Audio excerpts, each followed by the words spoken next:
Dirinya al-makanul musibah. Dunia ini tempat musibah, tempat ujian. Allahu Akbar. 3 bulan kebelakang barangkali kita sedang diuji dengan sebuah wabah penyakit yang bahkan di beberapa negara sudah menjadi musuh yang sangat nyata. Di Indonesia di waktu yang dekat ini sudah menjadi peringatan dari pemerintah terkait dengan penyakit ini. Ini musibah. Dan memang dunia tempatnya. Terus Ustadz, haruskah kita takut? Enggak. Haruskah kita gelisah? Enggak. Haruskah kita panik? Biasa saja. Apa yang kita panikkan? Kematiankah? Bukankah setiap orang pasti akan mati?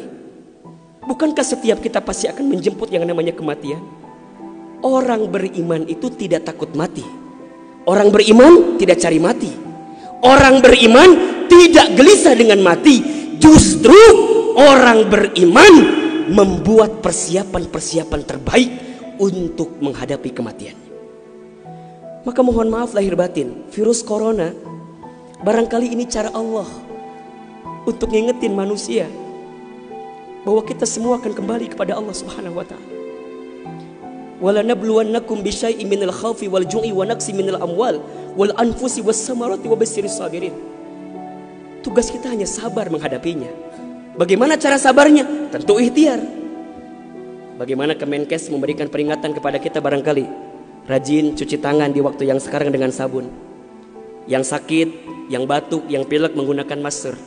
Kurangin bersentuhan dengan orang-orang yang sekiranya sedang punya penyakit. Itu kan ikhtiar dunia. Tapi ikhtiar akhiratnya jangan lupa. Apa itu? Alladzina idza asobathum musibah qalu inna lillahi wa inna ilaihi rajiun. Apa maknanya? Kembalikan sama Allah. Kullu da'in dawaun. Setiap penyakit ada obatnya.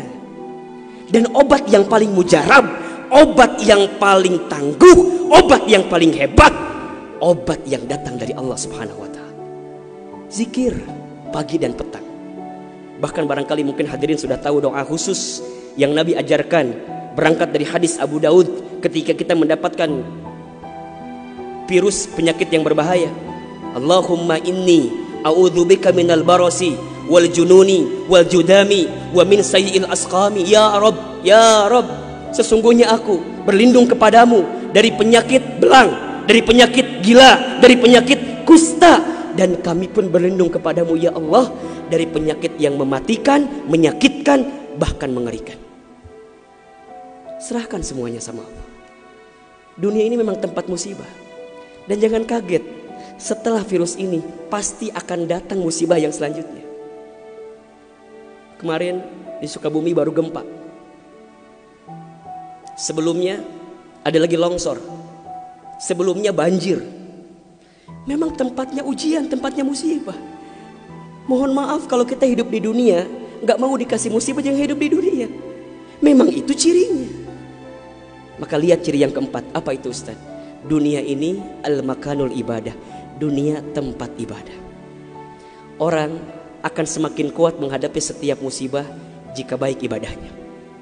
Semakin hebat ibadahnya, semakin kuat hati untuk menghadapi setiap ujian itu.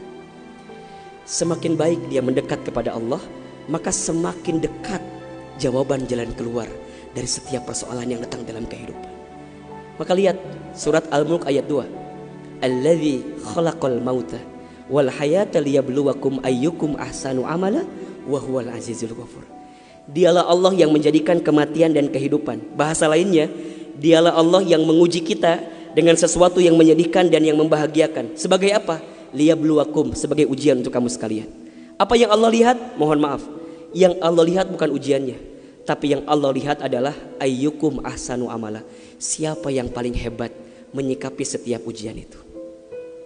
Kalau di antara kita di sini ada yang sedang ikutan tes seleksi kemudian gak lolos, jangan salahkan soalnya. Karena yang salah bukan soal, pasti yang salah adalah jawabannya. Kalau sekarang ada di antara kita yang sedang dilanda musibah, ujian, mungkin di rumah tangganya, mungkin di keluarganya, mungkin di usahanya, mungkin di kerjaannya, mungkin di bisnisnya, jangan mengeluh. Karena Allah tidak mungkin memberikan beban kepada kita kecuali sesuai kemampuan kita. Corona didatangkan ke kita bukan tanpa sebab, karena Allah paham kita bisa mengantisipasinya. Kita paham bisa menghadapinya. Cuman ayyukum ahsanu amala. Siapa yang mampu menjadi pribadi yang lebih baik di hadapan Allah dengan ujian yang datang ini. Mohon maaf kalau dengan virus corona ini tidak membuat kita semakin dekat dengan Allah. Butuh virus macam apa lagi yang akan membuat kita termotivasi untuk semakin mendekat kepada Allah. Kalau dengan banjir, dengan longsor, dengan tsunami tak membuat kita semakin dekat dengan Allah, maka butuh cara apa lagi yang akan Allah berikan kepada kita agar kemudian kita semakin ingat dengan Allah Subhanahu wa taala. Mudah-mudahan ini bisa menjadi pelajaran yang membuat kita semakin tenang, semakin yakin menjalani kehidupan dunia. Dunia ini singkat, dunia ini permainan, dunia ini tempat musibah, dunia ini tempat ibadah.